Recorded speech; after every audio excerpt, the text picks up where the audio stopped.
नाजरीन अस्सलाम वालेकुम। IND टुडे न्यूज में आपका खैर मकदम करते हैं।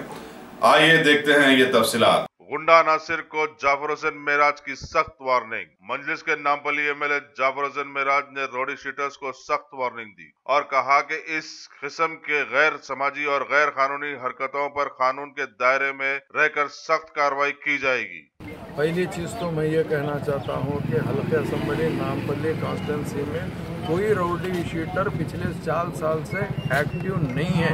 इनके ऊपर सख्ती से कार्रवाई की गई थी, मगर इत्तेफाक से ये जो बदमाश 2 राउडी शीटर ने जो हादसा किया है, मैं इनके साथ साथ तमाम राउडी शीटर्स को वार्निंग देना चाह रहा हूं। अगर कोई भी ऐसी हरकत अगर करेगा, ये तो बहुत बड़ी हरकत हुई, छोटी मोटी भी हरकत करेंगे तो कानून के दायरे में उनको छोड़ा नहीं जाएगा।